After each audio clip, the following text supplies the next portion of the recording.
দর্শকরা এরই মধ্যে দ্বিতীয় শো নুহাশ হুমায়ুনের অলরেডি দেখা শেষ। নট অনলি ফর দেখা শেষ, প্রতিটা আমাদের সামাজিক যোগাযোগ মাধ্যমগুলোতে ছোট ছোট ছোট ছোট সুন্দর সুন্দর ক্লিপ।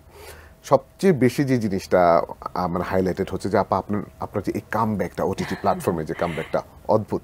একটু আপনার জায়গা থেকে আপনি কেমন ফিডব্যাক পাচ্ছেন? আমি তো মানে এটা বলার অপেক্ষাই রাখে না। আমি খুব খুব ভালো মানে ফিডব্যাক পাচ্ছি এবং আনএক্সপেক্টেড।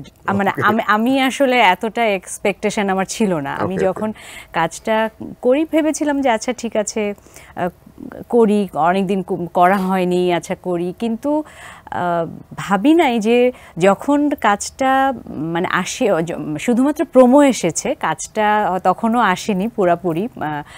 তো যখন প্রোমো আসলো এবং প্রোমোতে আমার যেহেতু শর্ট ছিল, ওটা দেখার পরেই যে সবার জি জি মানে ওই সময় থেকেই যে রেসপন্স আমি পাওয়া শুরু করেছি, আমি আসলে কি বলবো যে এই কৃতজ্ঞতা দর্শকদের প্রতি আমার মানে কৃতজ্ঞতা প্রকাশ করার ভাষা নাই। আপনাদের শুধু দর্শক না, আসলে আমার প্রত্যেকটা আমার মিডিয়া সেক্টরের আমার যারা সহকর্মী সাংবাদিক ভাই বোনেরা মানে প্রত্যেকের জায়গা থেকে এতটা ওয়েলকামিং ছিল যে আমি খুবই আপ্লুত। যদি একটু পিছনের দিকে তাকাই, হুমায়ূন আহমেদ স্যারের একটা কাজ করা হয়েছে, যদি আমি ভুল না করি ওটার নাম হচ্ছে তৃতীয় নয়ন, ছোট একটা নাটক, তার ছেলের সাথে কাজ করা হয়েছে।